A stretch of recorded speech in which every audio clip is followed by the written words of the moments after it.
Welcome in, everybody. Debate Eve. Couldn't be more exciting to spend the evening with some great people talking about the debate and some new polls. As always, on two-way, we ask everybody to be civil, extend the presumption of grace all around, and that includes in the chat. I'll glance at the YouTube chat just for kicks because I like to see how widely I'm disregarded. But as best you can, please try to be civil and friendly and learn. As we always say here, if somebody's saying something you really disagree with, use it as an opportunity to learn rather than be angry or accuse me of running a biased platform. You're going to hear from Republicans and Democrats tonight. And if you think the Republicans are getting more time, put your stopwatch away. It's just a fluke. If you're watching on YouTube, enjoy the show. If you're watching here on the two-way platform, opportunity to ask questions. If you'd like to get in the conversation, some hands are already up. Fantastic. Raise your hand and we'll call on you. We've got lots of folks tonight, so we're going to do our best to move things around. If you don't know who some of the people are in this august panel, Google them, because we don't have time to introduce everybody, but they're all extremely experienced political operatives. I'll single out Brett only because Brett's expertise is debates and preparing people for debates. He is, I would say, he probably has a Democratic analog, but he really doesn't. He's unparalleled, unmatched. There's no one in either party who does what Brett does, which is prepare people for debates. And so he's going to be helpful, but everybody here has been around this process. And so we're going to try to give you a sense of what's going on the eve of debate into tomorrow, of what happens before a debate or a campaign. All right. For some reason, a bunch of polls came out tonight. I don't really know why people are putting out polls on a Monday night right before the debate, because things are about to change. But they've got polling budgets so vast that they can do polls with a shelf life of about 8 hours. Don't know why that is, but let's look at them. First, Quinnipiac. They polled North Carolina and Georgia. We'll put that up for everybody to see. And there's some other polls I'm not even going to tell you about from other organizations that I'm not super familiar with that came out that polled the same states. Again, totally crazy, same states. Quinnipiac has Harris up by 3 in North Carolina. You see the governor's race, the Democrat way ahead. That's true in every poll we see. And Georgia has Trump up by a lot in Georgia. So that's that. Again, Quinnipiac polling 2 states. Now, not to be outdone, Morning Consult decided to be Evening Consult and put out a massive poll. They polled everything. They did a national poll. They did battleground state polls. They even wasted money polling Florida, where they found Trump up only by 2, and Texas, where they found him up by almost double digits. But as you can, and Virginia, where they found Harris up by double digits, and Minnesota, where they found Harris up easily. But as you can see, this is haunting to me. They have virtually identical numbers. Again, it's a poll, margin of error, et cetera. Harris up by 3 by the exact same 49-46 in all 3 Rust Belt states. And then in 3 of the 4 Sun Belters, identical tied 48-48, and they have Trump up a little bit in Arizona. All of that is margin of error stuff. So again, I'm not sure why they did this, but I knew you'd all want to see it because we all care about watching polls. So let's throw it open to the group. Let's start with Fred Davis. Fred, if you're working for your candidate and polls like that come out before the debate, do you try to keep them from seeing them, or how does that work in terms of last minute polls like that? Well, considering it says it's even, I think I would show it to them. Mine's going to be the Republican, and this is such an interesting situation tomorrow night. I mean, I agree with you completely, Mark. Why would they spend the money now? Why not Wednesday? Just right after the poll tomorrow night. So I'd show it to them. If it was a one-sided big lop thing, maybe not, but even, why not? All right, Tricia, would you show those? Would you show those to your candidate? And do those polls mean anything to you? After the New York Times Siena poll, I'm not quite sure. 2020, my trust levels in polls is very down. I think the margin of error for the average poll was +5 for Biden. So I don't have a whole lot of trust. I'd say leave it. Polls don't matter until Election Day. Yeah. Joel, what do you think of those numbers? They mean anything to you?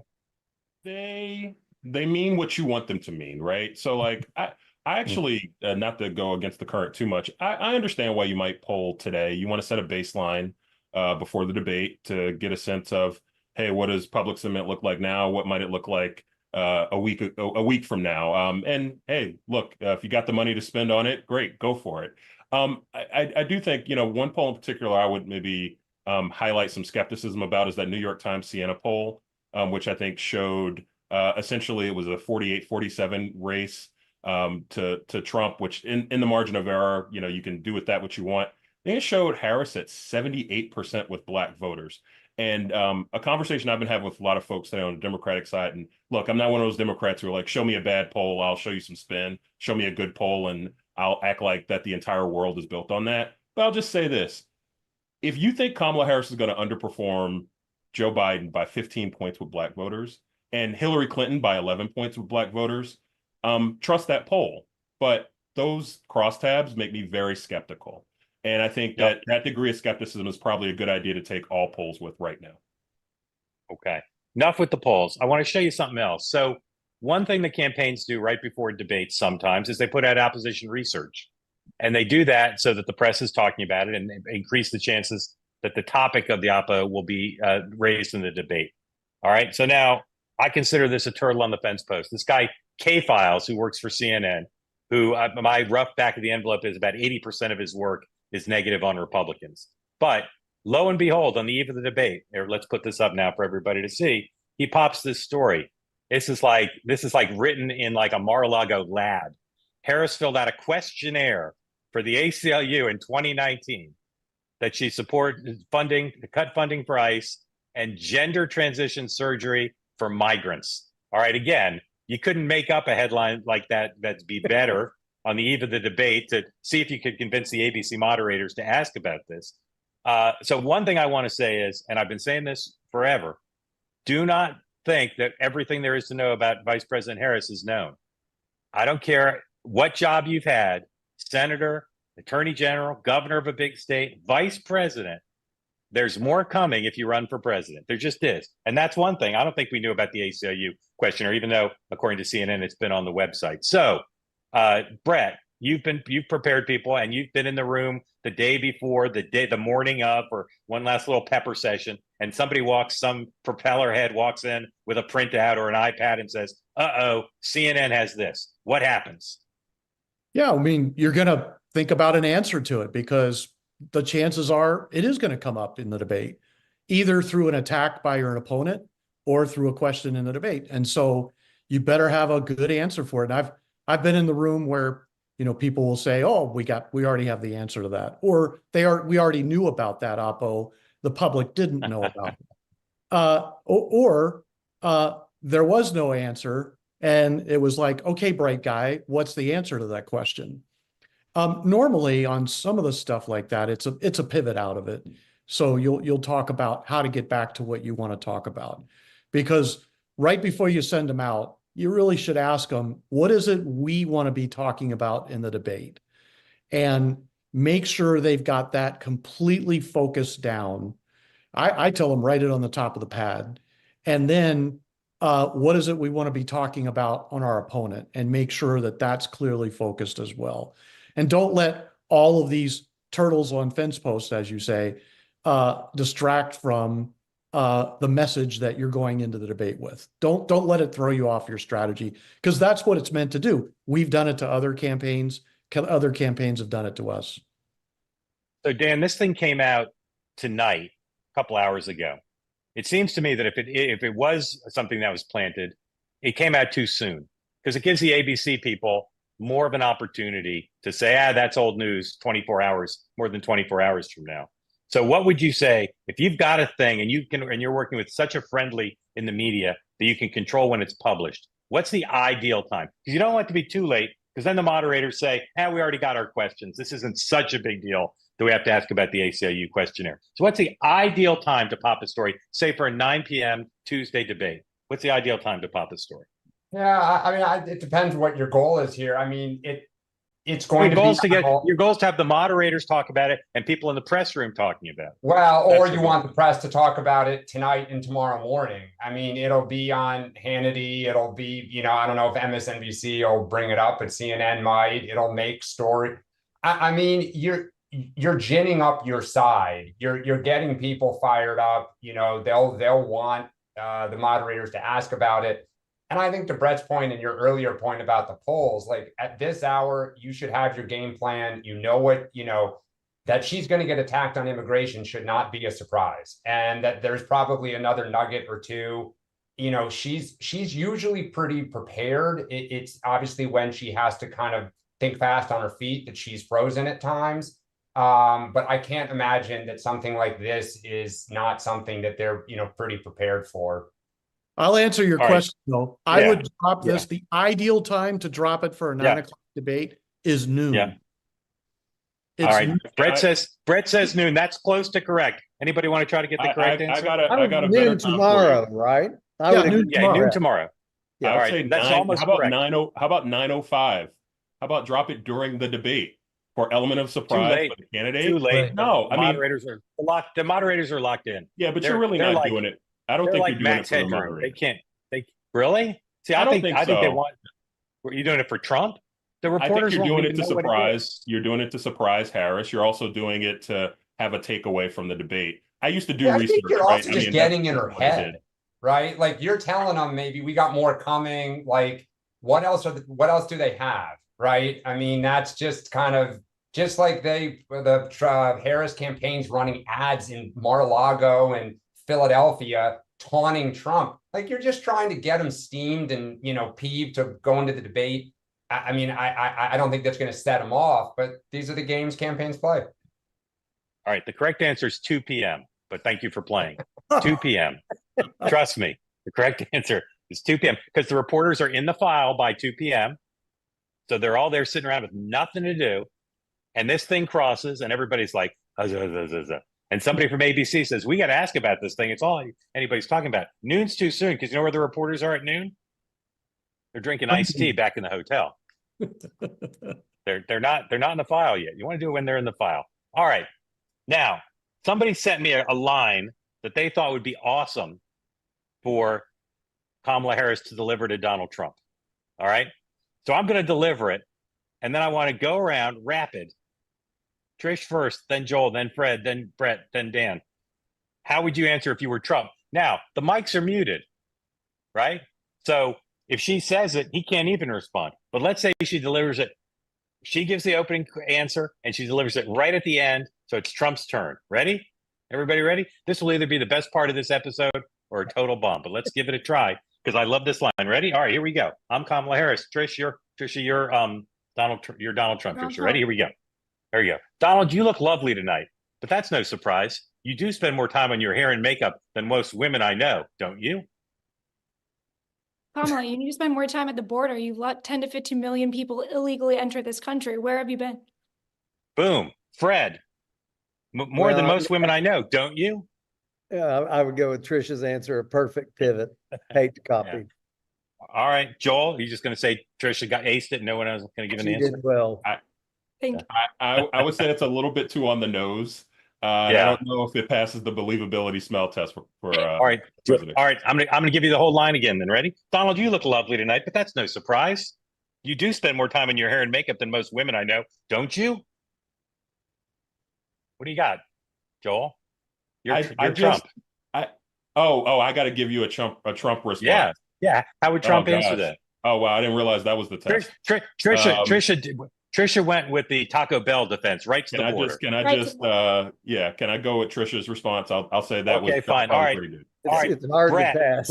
Brett, I built you up as the finest debate coach in American history since the colonial days. You need me Some to read people the say I've line been again? alive that long. Yeah. Do you need me to read the line? You need me to read the line again? No, the response is, how would you know? You've spent more time locked away preparing for one interview and one debate than any other That's a candidate good one in too. human Pretty history. good. It's pretty good. Also good. All right, Dan, you need the line or you got it answered? No, I'll try for entertainment purposes. The man who talked about, hand size, and I think the other night said, I people used to say that I'm pretty hot, and I think I still am pretty hot. I'll say he takes it as he tries to flip it to a compliment and says, yes, I know I'm good looking, something of that nature. He never passes up the opportunity to toot his own horn. All right. I want to ask you all about a couple things. And again, we're going to go to your questions in a moment. So please raise your hand if you'd like to get in. Love new folks who are part of the platform. More people here every episode. So if you're new and you want to get in the conversation about the debate or about polling, please raise your hand. President Trump did not have any announced events coming up this week. This morning, the vice president announced a slew of events, including spending September 11th at the three sites, memorializing those who died in the terrorist attack with President Biden. Moments before we started, President Trump's campaign announced two things. He's giving a speech on the economy and housing in Tucson on Thursday. And then on Friday, he's announced what he's calling a press conference in Los Angeles. But I can tell my colleagues in LA, don't assume he's taking any questions at the press conference, because I stood at Trump Tower for 3 hours and there weren't any questions. But he's got those two events in the schedule. Tricia, here's the thing that I hear happens all the time. You're in the last throes of debate prep and the candidate says, hey, I was just on the phone with my cousin or my friend or one of my donors, and they say, I should say this. And often this is not the best idea that has come out of the entire debate prep. How do you deal with that? It's often the worst idea that comes out of debate prep. Yeah, that's what I mean, hear.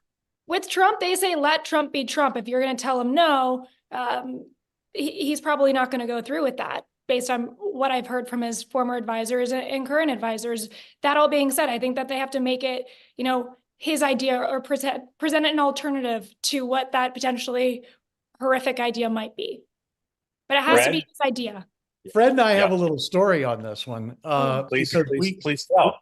We had a common client who did this very thing all the time by the name of John McCain.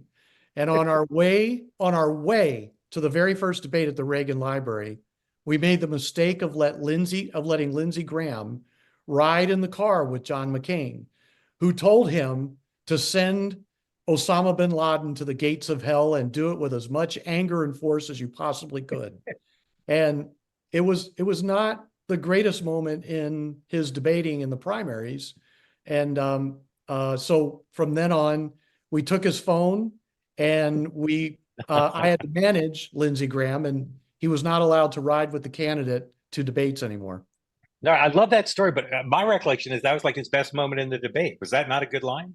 I think, He said he would pursue Osama bin Laden to the gates of hell. And he said it like with passion and brio and gusto. He did, but remember, the knock on John coming into those debates was he was too hot-tempered. And so we wanted him to go out and be even-keeled and show that, he'd sort of could put that temper thing behind him.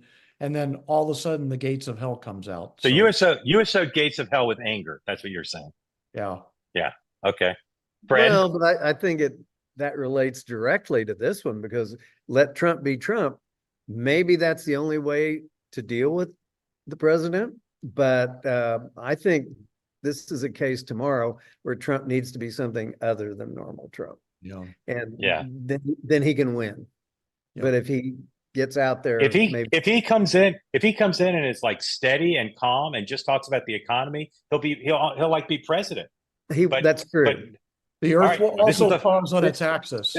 This is the fourth time today I'm using this line, because I thought of it this morning, and I was always told to sell all good lines at least 3 times. Trying to predict what Donald Trump in the debate is like trying to predict what the North Korean cabinet will look like in 2028. Very difficult.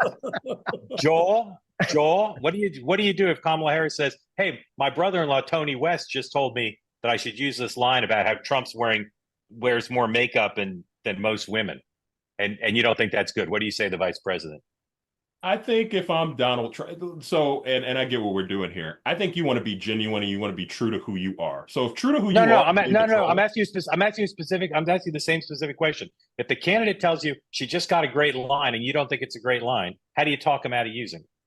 Oh, how do you talk him out of using it? Well, if you're talking to Donald Trump, it's not going to be with Kamala Harris. But if you're talking to Kamala Harris, I think you are putting forward, hey, the reason why you're in this race and you're plus 6 points since you have jumped in this race is because you've been very disciplined and you have not taken the bait.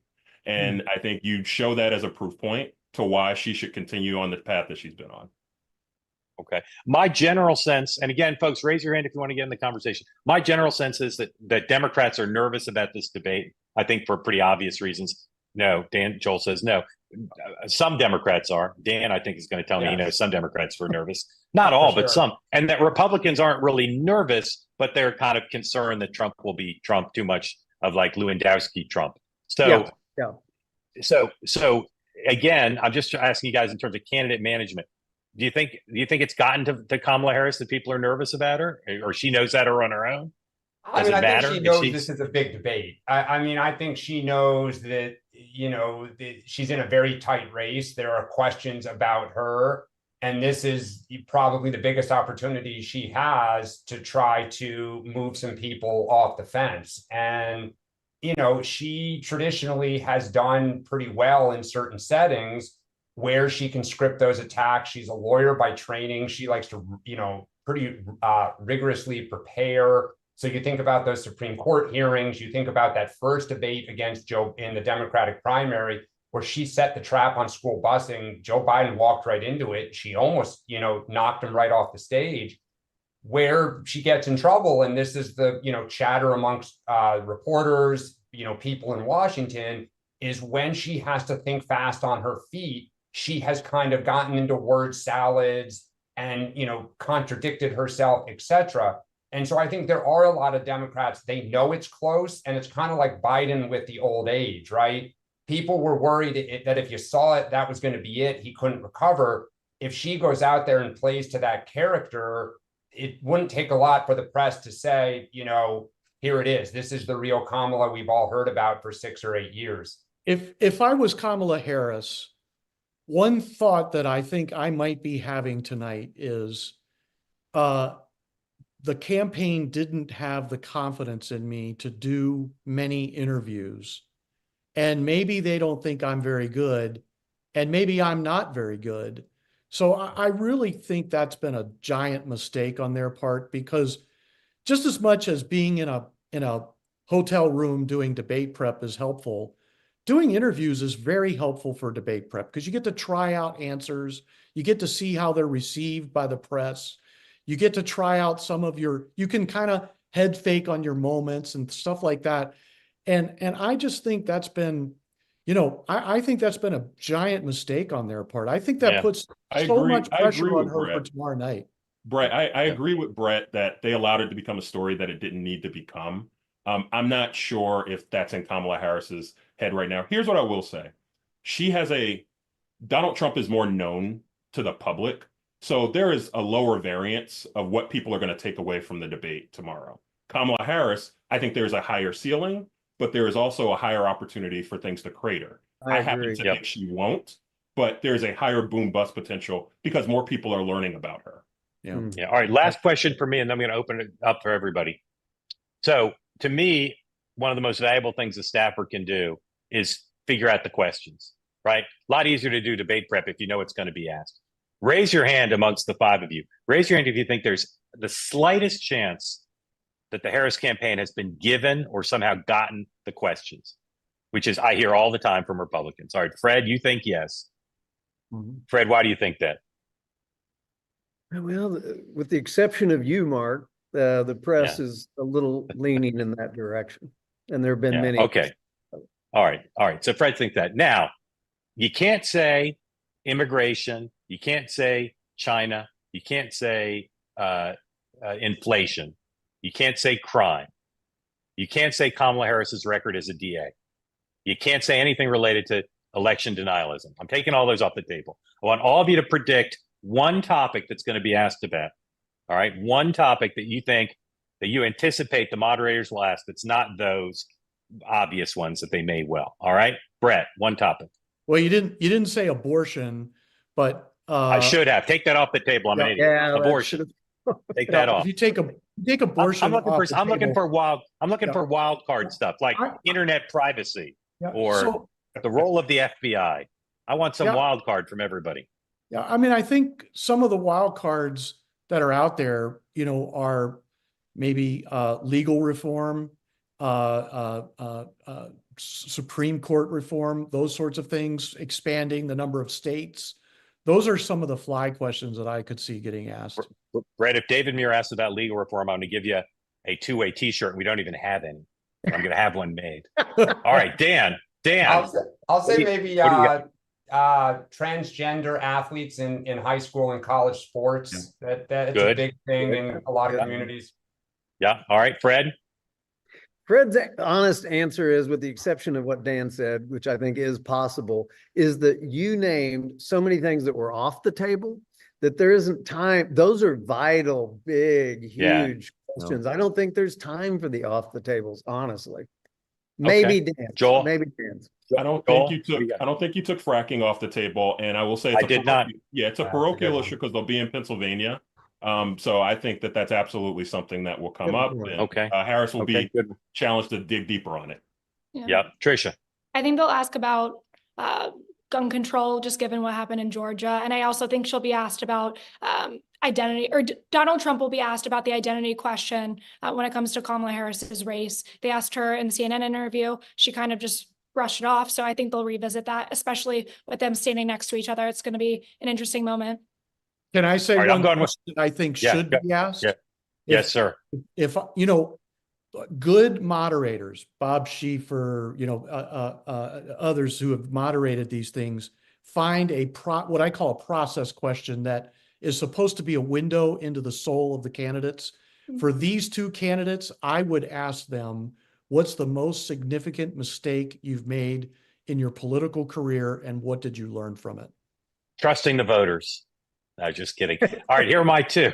Here are my two. And then, Bill, we're going to unmute you and have you go. Okay. As always, tell us where you are. For people who don't know who you're supporting, ask away. Great bridge behind you. Here are my two. One is that ACLU questionnaire, and the other is say something nice about your opponent's running mate. Those are my two. All right. Bill, tell everybody Hey. where you are, who you're supporting, and what's on your mind, sir. All right, so I'm from New York. I'm supporting Trump. And really what's on my mind is I just think that since really the financial collapse, it's really kind of been more, there's Republican, there's Democrat, but I really think it's really turned more like populist establishment. And I really think that Kamala is the establishment. And I really think that this race is kind of like, to me, is Chekhov's gun, which is if you show the audience a gun in the first act, it has to go off in the final act. And I see Donald Trump as that. I see him as the American people, their way of expressing how they're going to reject the establishment more than anything.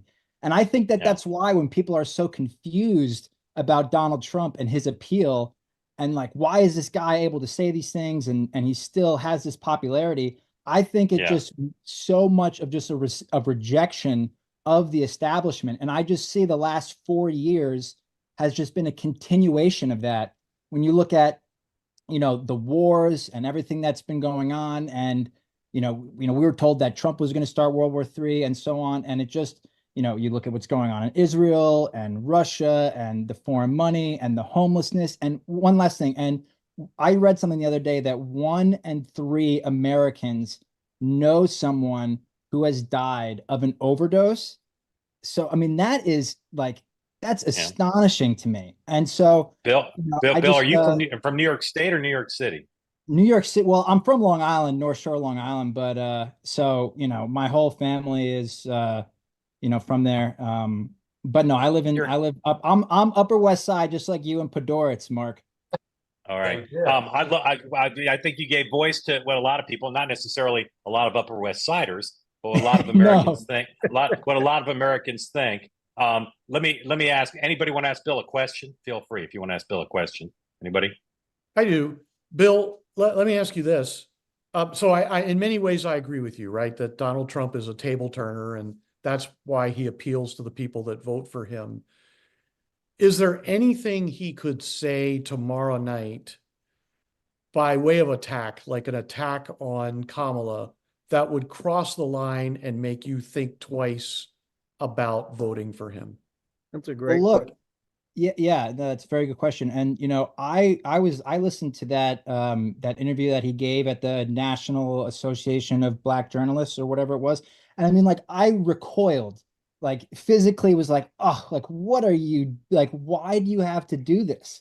And he's done that to me numerous times. Like, it's just like, why can't you just be a little bit more normal? Like, why?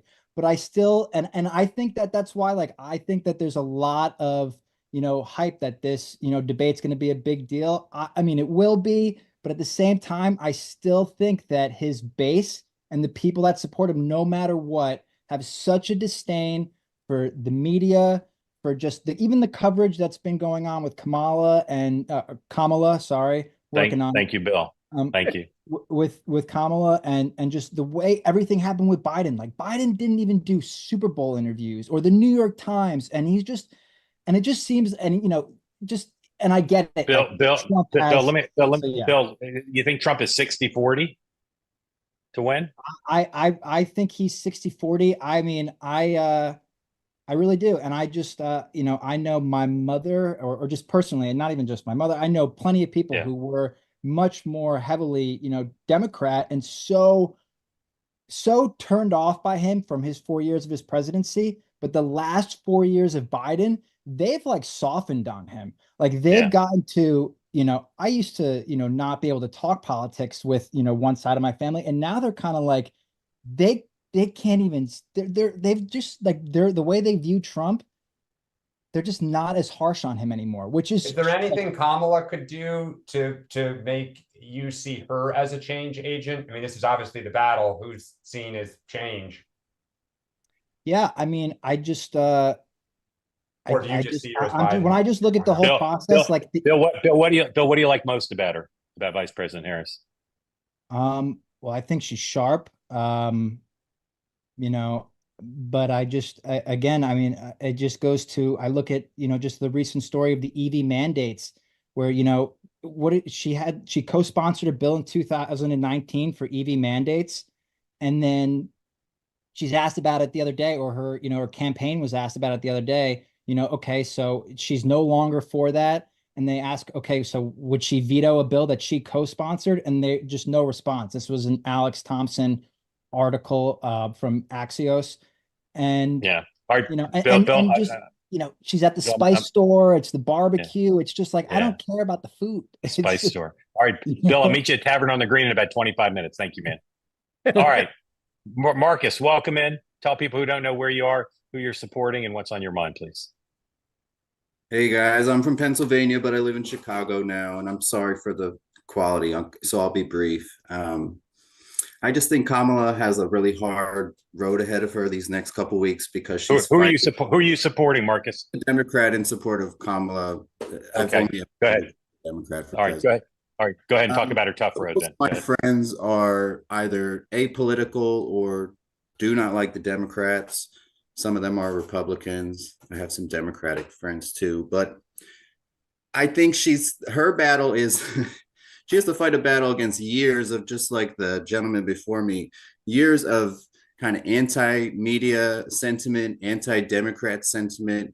I think the Republican Party has been much better at marketing themselves to the average Joe, which are the people that I'm friends and family with. So I'm nervous. I'm very nervous about tomorrow. I kind of watch these things thinking like, what would the average uncommitted voter be looking for? And I'm really nervous. I definitely Marcus, don't. Marcus, if you were the last person with her in the hold before she went out on the stage, what would you say to her? Be yourself. Don't be afraid to laugh. Brush, do a little shoulder shake. Yeah, I want her to just be natural. I think that's going to be key to getting the votes that she still needs to get. I've got a question for Marcus, if I can. Yes, sir. Please. Yeah. What is the biggest change in kind of your orientation to the election from Biden to Harris? Like, how have you changed how you see the race since that switch? Great question. Great question. Well, my heart sank that night, like any other Democrat's heart sank during the first debate. I've always liked Kamala. I liked her when she was on the Judiciary Committee. I liked her when she was, as I would say, interrogating Brett Kavanaugh. I've always thought that she was very sharp. I like her joy. I think it's cool. And so actually, really, it's her personality. It's the energy. It's the youth. It is it's a combination of a lot of things, but I'm excited to vote for her. I really am. I'm more excited to vote for her than I was for either Biden or Clinton. Marcus, I you have a liked question her if as there's vice time. president? Go ahead, Trish. What go is the ahead. top issue for you as far as policy, or is it just like the general kind of cultural piece that you mentioned with her bringing more joy and you feeling like she's more transcendent? And then what are you hearing from your friends and family who are on the other side? What's their top issue? Well, I would say friends and family, the economy is definitely the top issue. I mean, you can't talk to anybody without them mentioning the prices then versus the prices now. Myself, I've just really turned off by the negativity. I think Trump kind of opened the door to a lot more negativity in politics. And on one hand, more people are involved and have political opinions than ever before. But on the other hand, it's just a lot more negativity. And I'm a positive person. So I think that's honestly, it might sound like a small issue when we've got abortion on the line, wars overseas. But I want to live in a country that's a little bit more positive and has a role model that young boys and girls can look up to. And I definitely do not think that Donald Trump is that person. What Did do you your think family do of- better economic? Go ahead, Fred. Sorry. Well, I'm back to you liking her. Do you think she had just a minimal role to play in Biden's administration? I mean, there's obviously, if the economy is the big issue and the prices and all those things, does she get any blame for that? Yeah, I don't think this, for me, the Biden administration, I certainly wouldn't say that he's been a bad president, but she should have had more to do, at least in terms of, the public perception. All anybody knows that she did was some type of work on the border, and nobody feels that the border is fixed. So it's a big problem. I don't blame her because I think the president sets the policy. I think she's just like any other vice president. I don't think she had much of a say. But yeah, if it was my Marcus, choice, she would have been Marcus, president. were your finances better under Trump or under Biden, Harris? It's hard to say because of the pandemic. That threw everything into whack for me.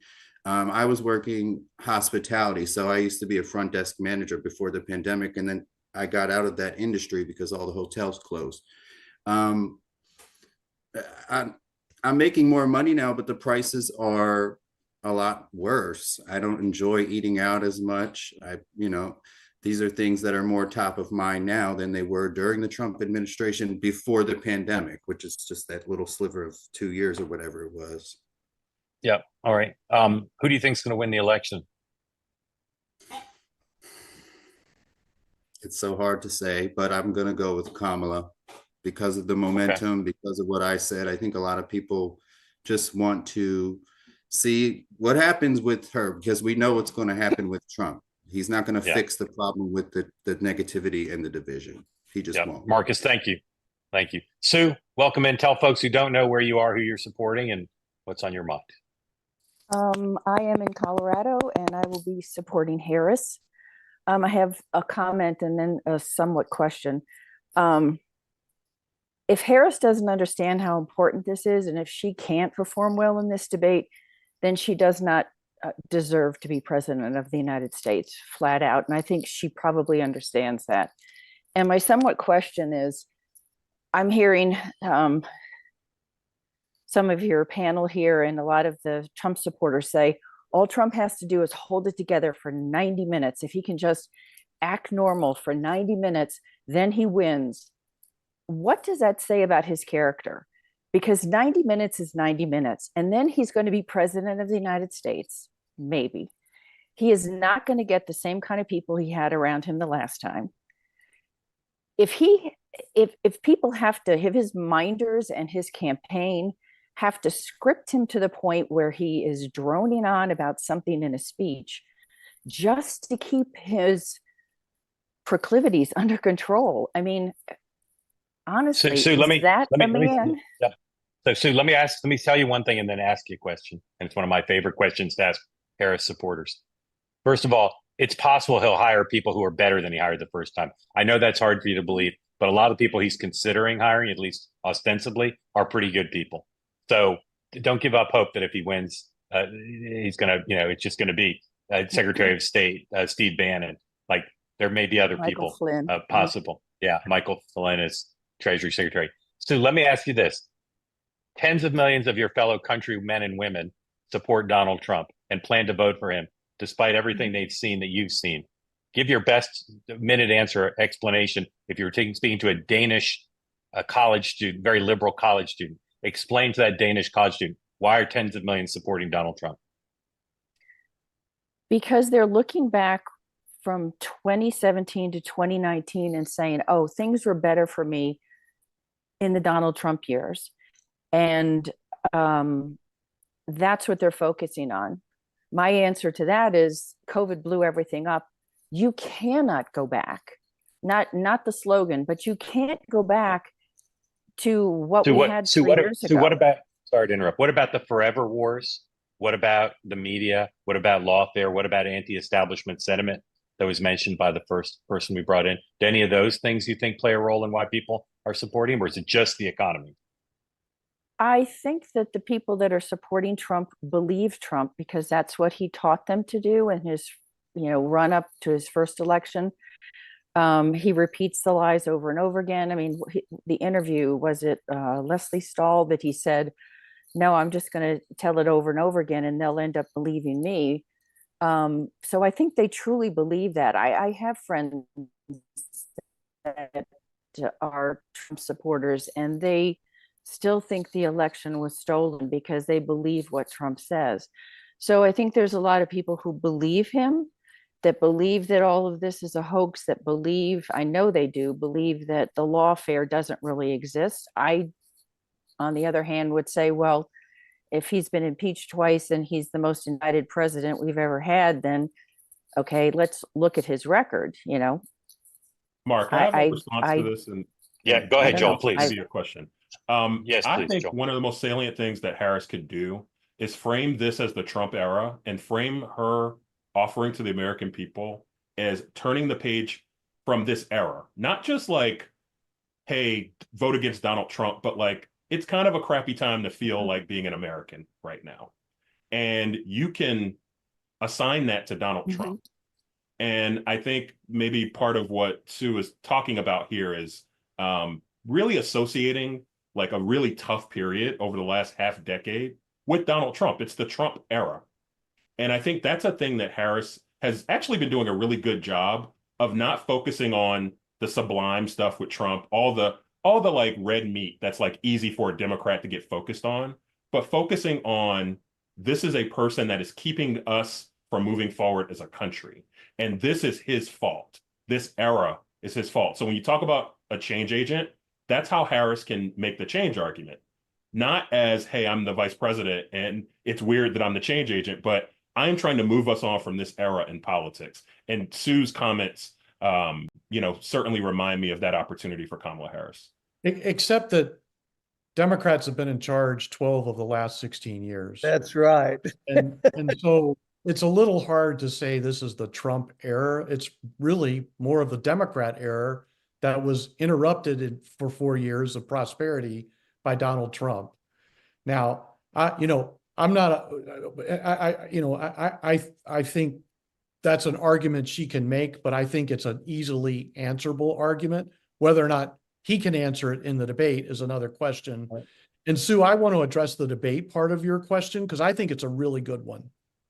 And that is, don't get the impression, I don't think any of us on here believe that Trump just has to hold it together for 90 minutes to win, because I certainly don't. I think he's got to do a lot more than that. In fact, I think that the expectations on him are just as heavy as they are on her. It's not, people are expecting him to come in and be off message and not stick to the script and be personal and obnoxious and those sorts of things. And for him to break that genre will be a monumental thing, but that's not the only thing. He has to litigate a case for why people should put him back into office as well. And I think that Kamala Harris has to do that. And you made the comment that she understands. I think she understands that perfectly. The question mark is, can you execute? And that's the difference I see all the time with candidates is they sort of understand what the objective is, but some get how to execute on the objective and others just don't.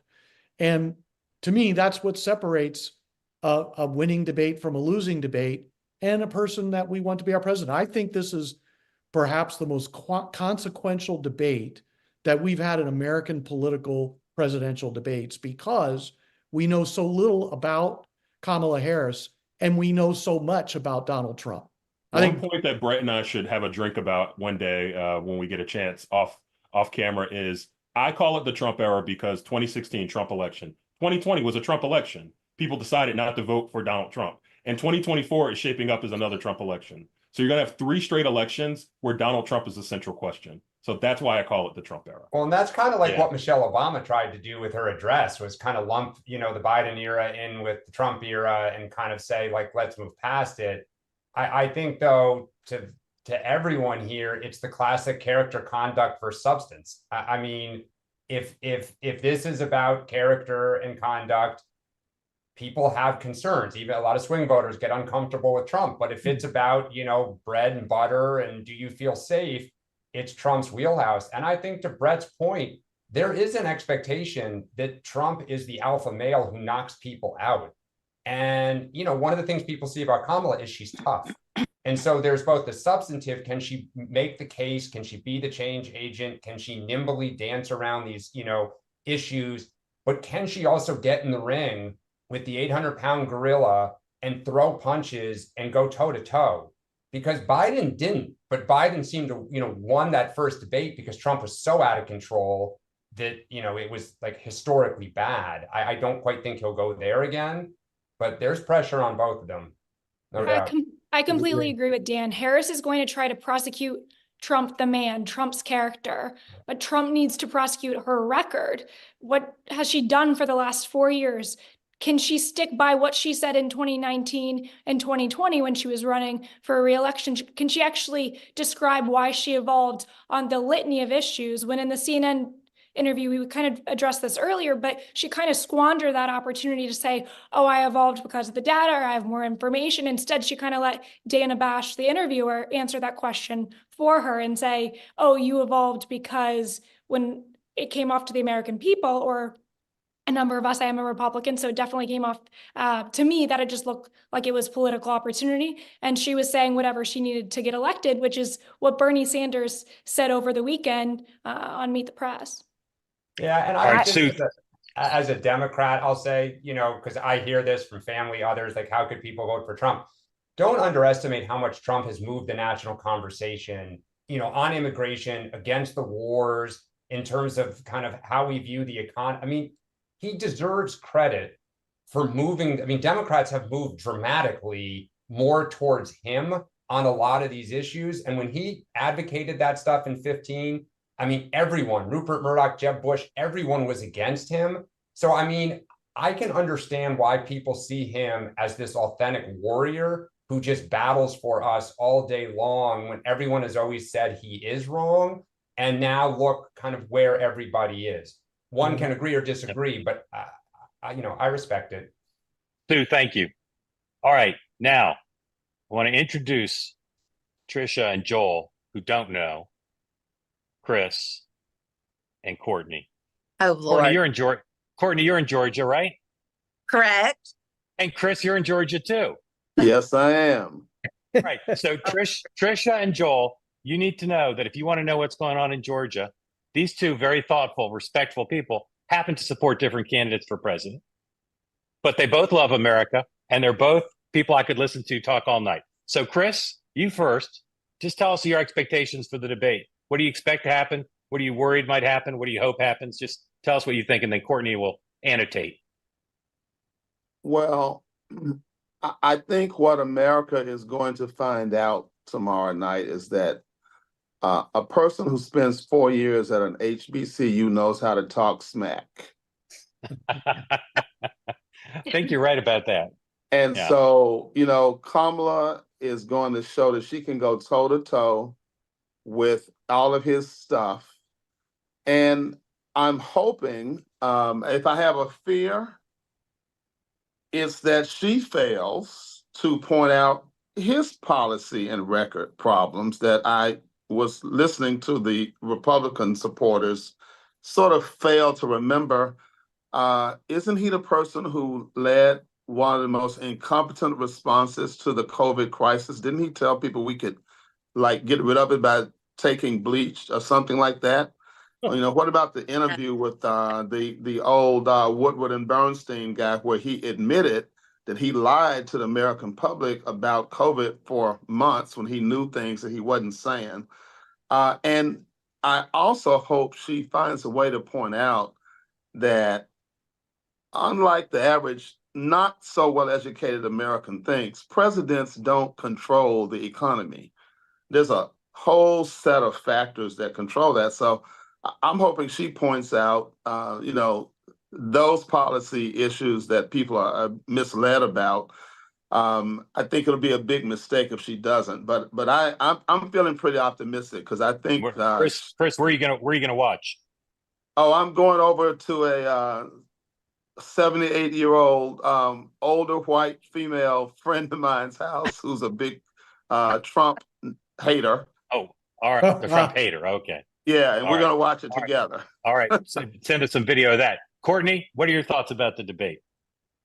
I'm just a nervous wreck. I'm a nervous wreck. I don't even know where to begin to answer questions. But maybe after tomorrow, Mark, I want to talk to you about the undercover Trump vote in Georgia, because I did my own two-way with full family members on Labor Day, and I've got some scoop for you. I've got some scoop. Tell us. Everybody a Georgian? Yes. 26 to 32, all college graduates, undercover Trump voters. And y'all may not be very surprised by this. I am from a huge Democratic family. Huge. They think I am cuckoo. But I'm telling you, they're undercover and they're coming. Oh, I hope my brother. But Courtney, are you saying some of your kin who have previously voted Democrat are voting for Trump? Yes. And let me tell you something, Mark. A lot of it has to do with Bobby Kennedy. That Tucker Carlson interview about the food. I have a lot of like gluten-free nieces, daughters that they would not talk about Trump 4 years ago, 8 years ago. I think they're all voting. And like I said, I hope my sister and brother aren't watching, but debate related, but I love to talk So to you. all right. So Bobby's supposed to be in the spin room. JD Yeah. Vance might be in the spin room. Yes. I think Tulsi Gabbard will. Chris, do any of those three people intimidate you or worry you that they're building support? Because according to one of our top Georgia correspondents, Courtney, Yes. Kennedy mania, people's desire for better food and nutrition for kids is turning this thing quietly against your candidate.